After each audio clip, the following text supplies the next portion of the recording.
welcome to Happy Valley State College, Pennsylvania. I'm Patrick Bingham, and welcome to the Patrick Party Pregame Show as we get ready for this immaculate matchup between the number 22 Auburn Tigers and the top 10 Penn State Nittany Lions right here behind me in Beaver Stadium. We're right here next to the We Are statue, and we're excited to kick off our Saturday morning with you here on the Patrick Party Pregame Show. Well, what a scene we have. I mean, what a scene right behind me. Beaver Stadium, the second largest stadium of any kind on the Western Hemisphere, which is kind of wild. And it's going to be completely packed tomorrow. Whiteout conditions in Happy Valley. That's what they've been talking about. It's been trending on Twitter all week long. You know, how proud Penn State is of their whiteout, which rightfully so. I mean, it's been by many analysts, by many people that have called games here. Kirk Herbstreit has said it, one of the greatest atmospheres in college football. I think it's a little silly to say Auburn's never seen anything like this before, especially the current Auburn Tigers. They played teams the likes of Florida and LSU during that national championship run, and their stadiums were completely packed. Now, this could be totally unique, and we'll find out tomorrow night. But, you know, we'll see. Auburn's played in big atmospheres before. This is going to be a great Saturday of college football. Not just this game right behind me, but games in general.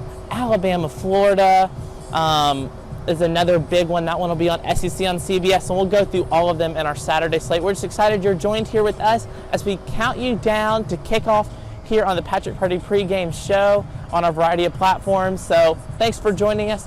Now, as we start to get ready for the day, I want to do a little bit of a plug for the Patrick Party as we get started. So we'll make our picks. That'll debut at the end of the show. It'll be on all of our social medias afterwards.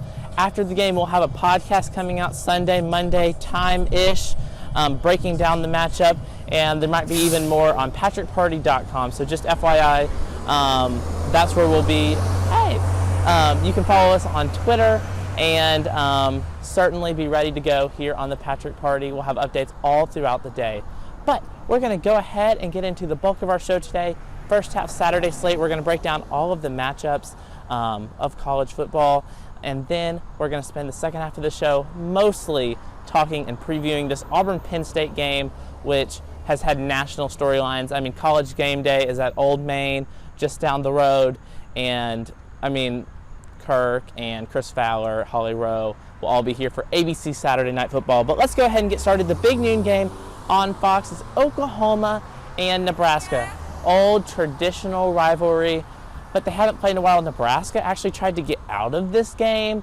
I believe, and I could be wrong, but I'm pretty sure it's because the series was going to start last year at Nebraska. They just kind of had to cut that game. So now they're only going to Oklahoma. They don't get a home game, and they're kind of stunk, and they've already lost to Illinois, so it's kind of like, ugh. But they're playing the game. This will be in Memorial Stadium in Oklahoma, big noon on Fox. The whole ordeal will be there, so it should be quite an atmosphere for sure. I'm not going to make my picks yet because I'm supposed to do that later, but I think we know how this one's leaning. Spencer Rattler looks to have yet another big game. Heisman finalist, potentially. You know, all the things. Oklahoma has that dynamic offense. And, like, what is going on with Scott Frost? He's supposed to be, you know, it was like the prodigal son returning when he came from UCF after that undefeated national championship year, that game against Auburn, of course. And, you know, it was like in the beginning, it was like, well, you know, Nebraska sucks. He's going to have to build it back up. And, frankly, it's been, like, worse than it was in the Bo Pelini era and other, you know, teams. So I don't really know what to think. It's gotten worse and worse, and especially with that loss to Illinois, which the more we watch Illinois play, it's like, well, I don't think they're that good either. We'll see how this one goes. If you're a Cornhuskers fan, just cross your fingers that this game stays semi-close. Next up on our Saturday slate, we have number 8 Cincinnati versus Indiana. So this one is a big game for Cincinnati, as we know. They're number 8 in the country, so they already have the respect of so much of the national media. I mean, that's clear when you're not a Power 5 team and you're ranked in the top 10 or around that area to start the season. They've crawled their way into the top 10, now number 8. So Cincinnati, as we know, they've had a big year so far. Not necessarily in wins, but hey, they're going to the Big 12 in the future, so that's huge. Now, as we look for this game, this is Cincinnati's potential game of like we scheduled the big boys. If we can beat them, then like we clearly belong kind of ordeal. You know, they have their one big game Not that they'll play UCLA. There's some other big games in the American Athletic Conference, but in terms of like trying to make their case for the playoff, which their schedule's so much easier. I don't know. It's a long ways down the road, but if they want to even make their playoff case of like, we belong with the big boys, we can beat the big boys, they got to win against Indiana. Now, here's the deal with Indiana. They have the preseason hype. We all know they had the great year last year. They lost an Outback Bowl to Lane Kiffin's Ole Miss team, though, and people are like, they're going to be back. They're going to contend for a Big Ten championship. They might even win. They're the Big Ten East, which is the division they're in. And they got blown out by Iowa. Now, Iowa's top 5, and there's some debate about that after their big win against Iowa State, which we were rooting for here on the Patrick Party, so that worked out. We'll see what Indiana we can get. I still think they're a good team. They have a lot of the talent from last year, so they can put it together, but then also it's like, what was the outlier? And that's a big thing we'll talk about when we get to this Penn State team. What was the outlier? Was last year's great team the outlier, or was last year's great team... Was that last year's, I'm kind of messed this up. Was last year's great team the outlier, or was that the beginning of a foundation of like, we're going to be a dominant, great football program in the future? We will see. We will see. Can they win this game? I don't know. It's going to be a big game, especially for the American Athletic Conference and Cincinnati, since they're moving to the Power 5, to kind of say like, we are a Power 5 team. Like, there's no doubt about it. We beat you all the time. That kind of vibe. So, that game will be also happening in the noon hour. Next up, we have Virginia Tech, West Virginia. This is a fun, I just think it's like a fun, I don't know, it's a really fun matchup for me. Virginia Tech, as we all know, they handily, at least physically wise, scored wouldn't necessarily indicate this, but they beat North Carolina at home in Lane Stadium with a big atmosphere in the first game back, actually on that Friday night to kick off. Friday night going into Labor Day weekend to kick off the college football season. They've gotten some hype. They've actually gotten ranked. So go Virginia Tech. West Virginia, I don't really know what to think about them and Neil Brown. They've kind of been up and down. Their defense has been really good. Their defense is going to need to be really good again. Like I said, kind of an old traditional-ish matchup. But if I had to favor someone, it's probably Virginia Tech. Although I think this game, and my key phrase, is very interesting. Next up, this is probably, honestly, my second favorite game of the entire day. Miami, Michigan State. Miami number 24. This one is down in Miami in Hard Rock Stadium. Now let's talk about this matchup for a second. Wow. I think it's a great game. Miami, De'Aaron King, we saw what happened to Alabama, but I think that would happen to a lot of teams against Alabama, which is how they've kind of gotten the benefit of the doubt of like, well, you got killed by Alabama. We were kind of hoping you'd be competitive. But at the same time, like, it's Alabama. So they get that little break-ish, even though they got blown out in the game. So now they play Michigan State. Michigan State beat Northwestern in opening weekend really good. They both kind of played not very good teams last week. Now we have week 3, this big-time non-conference matchup. Also, props to Miami for scheduling Alabama and Michigan State in the same season. Like, good for you. All this to say, I'm high on Michigan State. I know they didn't have the greatest team last year, and they've not been great as of recently, but what I would say is that, I don't know, I'm just a big believer in Michigan State. I think they're starting to build something. That win at Michigan was really big. I think I picked them against Northwestern. Maybe I didn't, but I was kind of favoring them. And frankly, upset alert in this game. We'll make our picks later, but upset alert in Miami. Next up, we have Notre Dame, Purdue. Notre Dame number 12. Let's talk about Notre Dame. Notre Dame, what were you doing against Toledo? What were you doing? You can't be flirting around with Toledo at home. Like, what in the world? So, Notre Dame fell back a little bit because, like, they beat Toledo by, like, 2 or 3. Like, come on, man. So, I mean, they're still good and all, but it's just kind of like, really? Like, really? First, you have the whole, like, barely beat Florida State, who just lost to Jacksonville State. That was not good for Mike Norvell and company, especially after all week. They were like, they lost to Notre Dame, but they're building something like culture. It's all there. Go lose to Jacksonville State. Like, what in the world? All that to say, Notre Dame's flirted around with 2 teams that I don't think is very good. Although I thought Florida State was good, kind of like everyone else, and then it was like, uh-oh, they lost to Jacksonville State. Which, that defense, cover 2, really, like on the last play of the game. Anyways, back to the main point. I think Notre Dame, after their little flirt around with Toledo, I think they're going to be on alert. I don't really know what to think of Purdue. They really haven't been the same since Auburn blew them out in the Music City Bowl. but you never know with the Trains or the Boilermakers, even though I guess their logo is a train. All that to say, I kind of favor the Fighting Irish in that one, as most people would. Next up, we have Alabama, Florida. This is a big top 25 matchup in the Swamp. Talking about big atmospheres, the big atmosphere that'll be behind me tomorrow. So many people that I know, I mean, I didn't go to the game, but so many people I know that went to that Alabama-Florida game just talked about how it was one of the loudest atmospheres they've ever been a part of. Or at least in recent history of games they've been to. It was just incredibly loud. And you think about it, not to say Florida's not a good team. Well, Florida had been really bad prior to Dan Mullen, really since Urban Meyer left in 2010. So that was nearly a decade of suffering of we suck. And guess what? They got to put that anger out on Auburn and Bo Nix. And they did that. And also, another side note, they don't play a lot of big games in Gainesville, or just not as often per se. Just think their biggest game, well, they have all their East opponents. And so they have all their Eastern opponents. And other than Georgia, which Georgia's in Jacksonville, so they don't get to host Georgia. I guess they get to host LSU every other year, but other than that, how often do they get to play a team like Auburn or a team like Alabama or Texas A&M, or they play LSU every other year? So a big game for them. I heard it was really loud. I expect that again, especially against #1 Alabama. For crying out loud, it should be and after not really getting to be in the stadium with COVID and all. I know Florida was one of the states that was very lenient with that, but still, it wasn't. They were still at the 20% everyone else was at, regardless of whatever Florida was saying. All that to say, should be a great atmosphere. Do I think it matters? Probs not.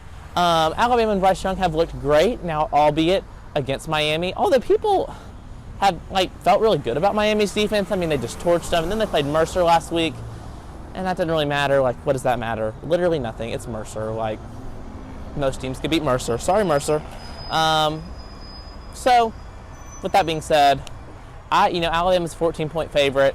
My joke all week has been for the first half. I just don't think it's gonna be that close to the game, and here's why: Florida can't throw the football, and you have to be able to score and score a little bit more against Alabama, and Alabama has a really good defense. Alabama's defense got off to a slower start last year, and they really built up to it, and they're really good again this year. I mean, shocker, Alabama's good. What's new? All that to say, and I've said that phrase a couple times now, but Florida can't pick a quarterback, and I know everyone is you shouldn't be going with Emory Jones, you should be going with Richardson, blah, blah, blah. I don't think it matters. Because even if Richardson can develop into a great quarterback, that's not going to happen during the game against Alabama and Florida pull out the victory. Sorry, Florida fans. Don't know how good of a game this is actually going to end up being, which is why it's not really one of my big games of the week. But I think it's going to be a great atmosphere. I think that first two quarters could be a lot of fun. I think when they start playing Tom Petty in the fourth quarter, though, it might not be a very good game anymore. That's really all I have to say on that one. Clemson and Georgia Tech. Look, I don't even know what's been going on with Georgia Tech. I believe it was Northern Illinois they lost to, and then they beat Kennesaw State. Clemson, they lose to Georgia. They fall back to 6. Then they beat up on a bad team. I think it's South Carolina State, someone awful. This past week, now they play Georgia Tech to open up ACC play. Y'all, Jeff Collins, I was a big believer in him. I really liked some of his strategies of trying to make Georgia Tech. I know Georgia Tech can have this a smart people school, which is not a bad thing. Smart people make money, but just this it's Georgia Tech, whatever. And he's really trying to make trendy and fun, and it's not really worked. I mean, people think it's trendy and fun now, but if you're not winning football games, nobody really cares. I mean, my example is Alabama wears the same boring uniforms every day, and they still win national championships. At the end of the day, it comes down to your culture, your program, and really at the end of the day, do you win and do you put players in the NFL? Georgia Tech didn't do that as much, so they're not as good. All that to say, they lose to Northern Illinois to start the season. It's people are this is the big year, blah, blah, blah. Lose to Northern Illinois, and now we get to go play Clemson. It's a helmet game for me. I just like the colors, so I made the fun graphic, as you probably see somewhere in here. But I don't think it's going to be a good game. Clemson, as we know, has to run the table, and I think if they run the table, barring every other conference having a great team that takes their spot, Clemson will get in. Next up on the Saturday slate here on Patrick Party Pregame, we have Mississippi State and Memphis. Alrighty, I was wrong on Mississippi State. I'm just going to say I was actually wrong on a lot of picks last week. Like, that's not good. I was wrong on Mississippi State. So I was not a believer in Mike Leach, and it might not work out. But, excuse me, man, they killed, like, NC State. Like, I had, for those of you who don't know, I have multiple TVs in our room that we watch football in. And we had, the Arkansas-Texas game, which we'll talk about that. Well, I don't think I have either of those teams on, but side note, go Arkansas, horns down, the whole thing. Congratulations, Sam Pittman. On the other TV was Mississippi State, NC State. And I had to keep looking over every now and then, turning my head. And I was just really impressed with that performance. I didn't see that coming, to be completely honest. I'm very confident. I think I definitely picked NC State. And Mississippi State threw it all over them. All that to say, they have another big game this week, this one in the Liberty Bowl. I'm rooting for Mississippi State. Like, go Mike Leach. It's kind of maybe working out. This game's very interesting to me. Memphis, honestly, so I know everyone's like, Boise State's the team looking out that could have gotten the Big 12. I think Memphis was also in that vibe of, like, they could have made a case to make it to that conference. They have respectable... I mean, we all know they have a respectable football program now, and they had stunk in years before, but they're good now. But their basketball program, really strong, especially when Calipari was there. And even recently, they've gotten some big recruits on that ugly blue court. Like, my God, change your basketball court. Just make it normal. Anyways, I think it's a big game, big opportunity for Mississippi State. Memphis is the team Ole Miss plays a lot. Mississippi State also gets to play them too.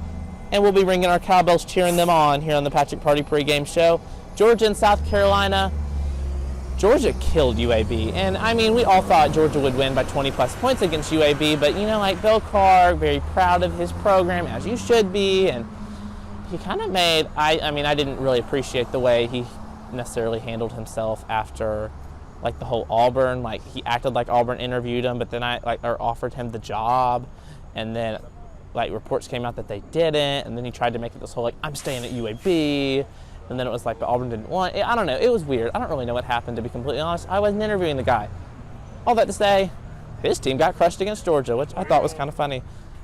There you go. Anyways, as we look at this game between Georgia and South Carolina, I don't really know necessarily what to think about South Carolina. Shane Beamer has won some big games, but at the same time, and by big games, I mean, he's just won his first two games. I'm sorry, I'm getting distracted. The Auburn cheerleaders are walking by.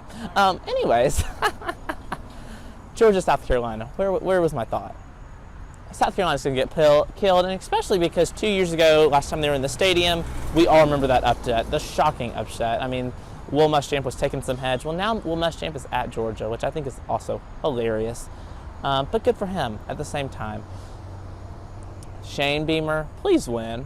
Please win. I don't really believe in you, to be completely honest. Thought it was a bizarre hire. You know what? If you want to beat Georgia every year, you got our seal of approval.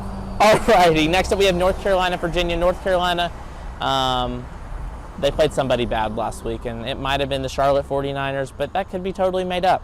All that to say, they might have played them last year. I don't know. I truly don't know. All I know is they lose to Virginia Tech. Now they play Virginia. They were a team that everyone was high and mighty on, especially the Mac Brown, Sam Howell. Everyone loves Sam Howell. Well, guess what? If you want to be with the big boys and stuff, you can't be losing to Virginia Tech. So let's see if they can take care of business today. I think they will. Like, let's be real. But we'll see. I mean, I think it could be a good game. I do favor North Carolina in this one. But it should be quite interesting for sure. Alrighty. Next up, we have Ole Miss and Tulane. Alrighty. Well, in this matchup, Ole Miss will be hosting Tulane. Tulane, this was not supposed to be a home game for Tulane like the Oklahoma one was, but I thought this was hilarious. So Tulane comes out and they're wearing their throwback uniforms because they used to play Ole Miss when Tulane was a part of the SEC. Fun fact, if you didn't know, Tulane was part of the SEC years and years ago, they actually left with Georgia Tech, or they might have left before Georgia Tech. Anyways, Tulane won a couple SEC championships back in the 40s and 30s, and they put a little sticker on the back of their helmet that says SEC champs, and it was like 43, 48, something like that, which I thought was honestly hilarious. So you know what, good for them.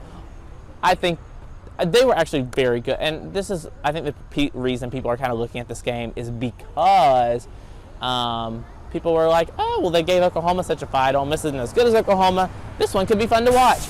I mean, I believe in the Lane Train for this one. Matt Corral, they have a dynamic offense. Even though Tulane had a really good defense, I don't know if Oklahoma had their head screwed on all the way right. I mean, I definitely favor Ole Miss in this one. But I just thought it was funny. I thought the uniforms was enough to put it on the list. Vanderbilt, Stanford, it's the smart schools. I mean, interesting, you can't even make, I mean, everyone knows Vanderbilt's a smart school. And then Stanford, they literally have shirts when you go there. And it's like, nerds. Like, it literally, the shirt says nerds. I think it says fear of the nerds, but same idea. They're embracing it. So, you know what, we get to call it the nerd game. All that to say, congratulations, Vanderbilt. So they lose to Eastern Tennessee, which that's not congratulations. I was like, really, Clark Lee? Like, that's how we're going to start the program off on? They lose to Eastern Tennessee. Then they go beat Colorado State, which was honestly shocking to me. Maybe Colorado State sucks. I really have no idea. But now they play Stanford. Stanford just blew out USC, which caused Clay Helton to get fired. And we're going to talk about how that has some many implications on this game. And it's not because Clay Helton was a quarterback at Auburn years and years ago before transferring to Houston. You know, I don't think I'm actually going to pick this game, so I'm going to pick right now Stanford in this one. I was just like, oh, this could be fun. The one time I throw Vanderbilt up on the screen and make a graphic for them. Next we have Oklahoma State and Boise State. Obviously, this has some connections because Brian Harsin was Boise State's head coach. This is actually in Boise, so a big-time game for Boise State, especially after saying, no, you're not going to the Big 12. Well, guess what? They get the shot to beat a Big 12 team and be like, well, actually, we did belong. You're wrong. Which, at the end, like, they're not going to make it to the Big 12, but, you know, maybe it's like a makes them feel better, like a get-well-soon card type vibe. Should be a good game. Mike Gundy is going to bring his high-scoring offense on that blue turf. We'll see what happens. It could be fun. Maybe they'll have an orange-on-blue type matchup with the uniforms. We'll see. Next up, we have Arizona State BYU. This is a great game. So BYU, first time in, I believe, 9 years, people. They beat Utah in LaBelle Edwards Stadiums. They stormed the field. They got a big party going. Their mascots doing the dances, all the things. Now they get to play Arizona State, a Pac-12 team. BYU, one of the teams that gets promoted into the Big 12 from being independent. So this is the big-time game for them against Arizona State. Arizona State beat Southern Utah. I forget who they played last week, but it wasn't anyone very good. And now they travel to BYU. This is a really big matchup to see what Herm Edwards' squad's got. People were high on Arizona State in the short Pac-12 season from last year. They kind of like played in a whole bunch of really close games. Didn't really win a lot of them, but we'll see. Now that we're kind of back in a normal state, we'll see what Arizona State's got. I think they could be in the Pac-12 championship game. I mean, I'm a believer in Arizona State and what Herm Edwards has done there. Now, as for BYU, I mean, Zach Wilson's obviously not there, but if they can keep winning, that would really help to establish their program. And we didn't just have like one really good like senior class come through, but like we got a program building. So we'll see. This is a really big game in Utah, and we'll pick this one just a little bit later. And then the game behind me, the game here in State College, whiteout conditions expected. It's the whiteout game, Saturday Night Football on ABC. The number 22 Auburn Tigers versus the number 10 Penn State Nittany Lions. Man, we have a wonderful matchup in store. I am ecstatic to get to obviously be here and go to the game, experience what has been considered one of the greatest spectacles of college football. And then, of course, it's always fun to be on the road. And, hey, it's the Auburn Tigers. You never know what could happen. And that's what we're going to get to as we kind of transition from the previewing all of college football part of the show to specifically this Auburn-Penn State matchup. Man, there's so much to unpack.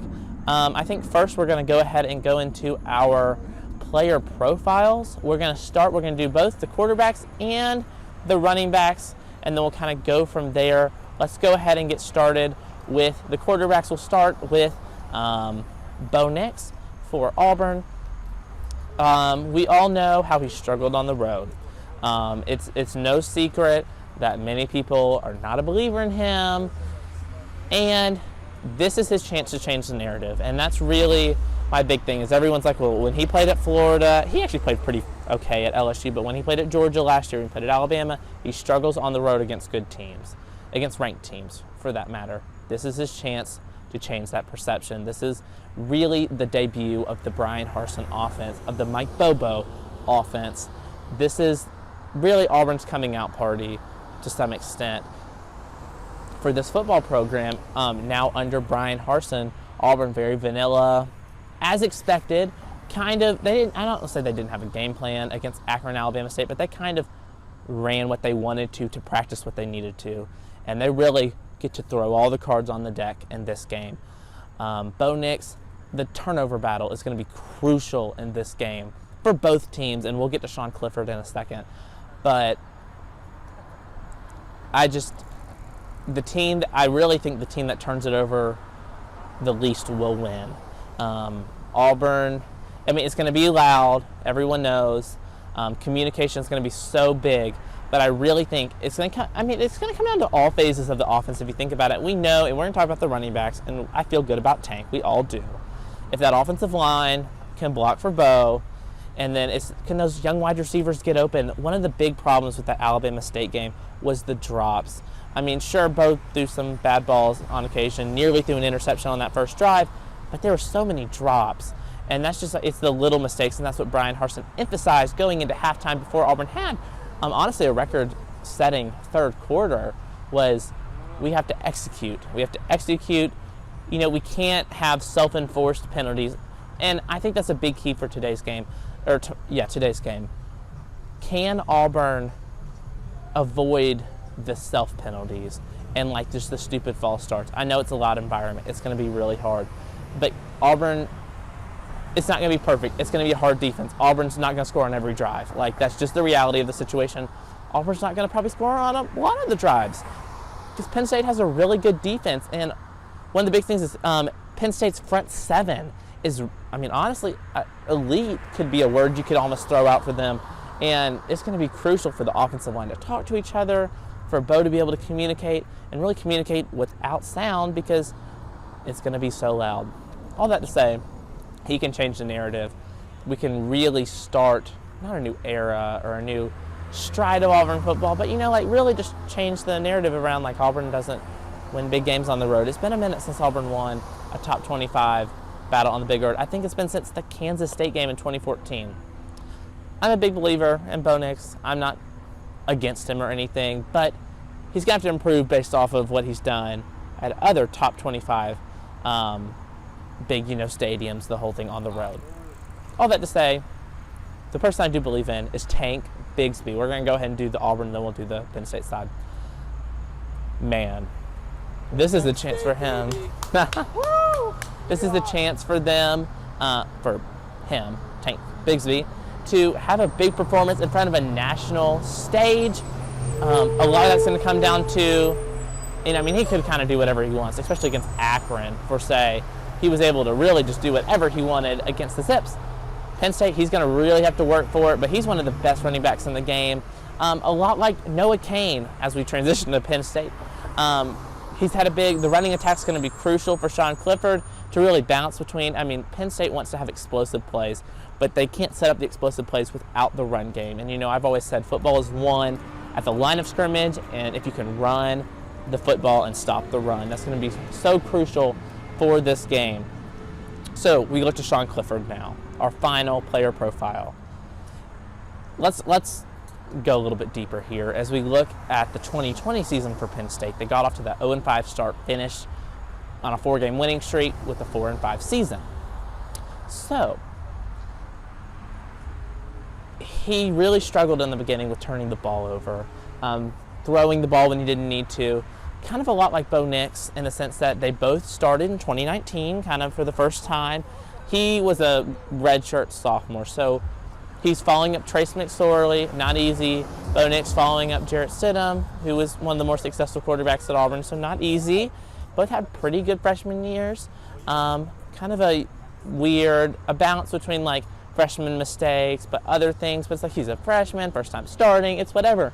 Auburn beats Alabama, Penn State wins the Cotton Bowl. So like, good for them. Last year, both struggle, both their numbers go down. Eerily similar, like turnovers were a problem, struggling throwing the football. Have we heard this story before? People complain that Penn State's offense didn't use the tight ends enough. Have we heard this before? Wild how like similar these rosters are. Now Penn State's offense is crucial on the deep balls.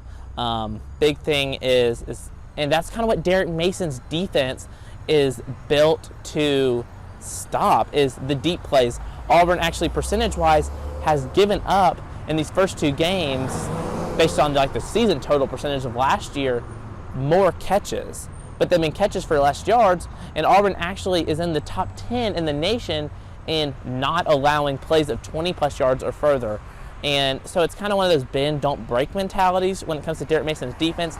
And that's really how Penn State was a more balanced attack against Ball State, which is actually, you might be like, Ball State comparable to Akron and Alabama State. No, Ball State won the MAC last year. They're conference champion. They're good. That was a big and semi-impressive win for Penn State. I mean, they should beat Ball State, but kind of the way they did is more, I guess, why it was interesting. But when Penn State played Wisconsin, they could not really run the football. It was really built on the explosive plays. And if Auburn can stop the explosive plays, I really like the Tigers in this one. It should be a fascinating game for sure. We also let's go ahead and just talk, now that we're kind of off the player profiles, back to just our game thoughts in general, national storylines. Well, it was more of just like a big game, conference matchup, first game for Brian Harsin, big game for Penn State. This is kind of like a precursor to could they challenge Ohio State, blah, blah, blah. And then USC fires Clay Helton on Monday, which was shocking to me. Like, really, second game of the season? At this point, like, you're just throwing your season away. But hey, the last time they fired their coach in the middle of the season at Steve Sarkisian, they went to the Rose Bowl. So what the heck? Who knows? I'm not the expert here. I'm not the athletic director. So, this whole USC thing with James Franklin, which has been speculated before when people have gotten mad at Clay Helton and wanted to fire him. He's going to have to deal with it all season. How big of a distraction is it this week? I don't think so. Does it help Auburn that they probably had to have a team meeting about it? Sure. But I don't think it's going to be as big of a factor as I'm sure College Game Day might try and make it feel tomorrow or today. This is pre-film, if you couldn't already tell. But it definitely should be. I mean, it's going to be interesting. Maybe he will leave. I don't know. But we also look at, this is the first big game for Brian Harsin. Let's just kind of take this, the good, bad, ugly kind of vibe. Good. What if Auburn wins? How does this affect the program? I think people get more excited. I think people adjust their expectations a little bit. People get really excited about that LSU game. And I think if we win tomorrow, we'll likely beat LSU. And then that would set up a humongous game in Auburn against the Georgia Bulldogs, who are obviously ranked very high at number 2. If Auburn loses a close game, it's kind of like it's year one. We're still building, but we looked okay.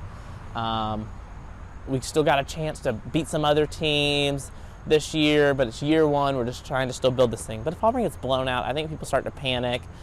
This could happen again at LSU. Oh my God, what happened? I thought we were better. So, it's like, I think regardless if Auburn wins or loses, let's not overreact. And I'll probably be the first person to overreact if Auburn wins and shoot confetti in the air and start rolling trees next to the We Are statue, but hey, let's taper it down. And guess what? I'm not going to steal the toilet paper from the Hampton Inn. You heard it here first. Not going to do it because it's one game, and I hate to say it, but frankly, it's true. This is not the biggest game for Auburn this season. Auburn plays the number 2 and the number 1 team in the country this season. We got Georgia and Alabama at home. Like, no offense to Penn State. It's going to be a great matchup. I'm really, really excited. It's going to be a wonderful atmosphere.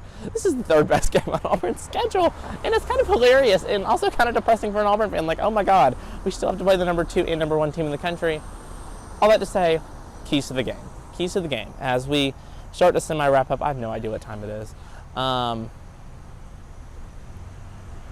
my keys. Patrick's keys to the game. Turnover batter's crucial. It's crucial. You can't turn the ball over. And especially if Auburn turns the ball over. Well, honestly, both ways. If Auburn turns the ball over, it just uproar the crowd. Like, let's just spike it back up, kind of just like getting the flames going again. Penn State turns it over, especially early, it could really just make the crowd be like again. They haven't turned it over yet. Penn State has yet to turn over. Auburn did once, a fumble by Bo Nix, kind of a weird, goofy play in the second quarter, kind of going towards the end of the second. Yes, very end of the second quarter, Alabama State gets the ball, runs out the clock. Turnover battle is huge. I think the person that wins the the person that wins the turnover battle will likely win the game. Next point would be the play of the quarterback and offensive lines. For both quarterbacks, obviously turning it over, being able to distribute the ball, the offensive lines are crucial. Both offensive lines are a little bit question marks. I actually give Auburn's offensive line an edge, but I think both defenses have stronger defensive lines than the counterparts' offensive lines, which we'll see. Whoever's offensive line and quarterback plays better is going to win the game, straight up. And I'm a big believer in Auburn's offensive line. Not to, even though there's been all the talk, I'm feeling it. I feel it, Will Friend. I feel it. So, what a matchup. What a game. Whiteout. If you're here, wear orange. I'll be wearing orange. Side note, pre-filmed. I think it's obvious. So I'm wearing my blue today, but tomorrow we're wearing orange. Getting ready for the whiteouts. Don't be afraid of white shakers, Auburn. You can do it. We believe in you. So, that's going to be it for our Patrick Party pregame show. We thank you for joining us here, live-ish, from Happy Valley. That's the stadium right behind you. I'll be at the tip-top of that upper deck. And next, of course, the We Are statue. Class of 2013 says it right here on my sign. Had it created, and great message if you actually read about the We Are statue. Definitely, just We Are in general, the Penn State, the whole chant thing. As annoying as it may be for an away fan, there's a good meaning behind it. So, thank you for joining us here on the Patrick Party pregame show. Coming up, we're going to have our Patrick's picks, but one more last plug, patrickparty.com, where you can find all of our information. Patrick Party podcast, likely Sunday/Monday. We'll come out kind of talking about this game, where we go forward into this Brian Harsin era after this humongous game with all the bright lights, all the white shakers, Saturday Night Football, College Game Day, the whole thing. Where do we go after this national performance for the Tigers? Good or bad? We'll see. So, that's it for us. Thank you for joining us here on the Patrick Party pregame show. I'm truly grateful that you would spend your time to watch this craziness, this, is kind of set up literally on the side of the street. So, thanks for tuning in to the Patrick Party pregame show. Enjoy your college football season now. For my picks, as we pick our Week 3 matchups here from Happy Valley.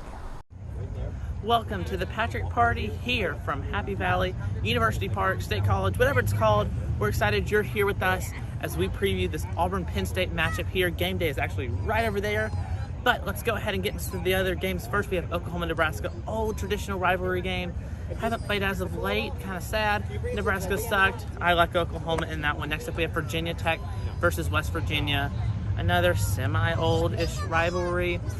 I'm going to have to go with Virginia Tech in this one. They had that big win against North Carolina. I think they keep the good season going against the Mountaineers. We have Cincinnati, Indiana. This is a big game. Number 8 Cincinnati. Can they beat one of the big boys? I think they do. Indiana struggled a little bit earlier in the season, especially against Iowa.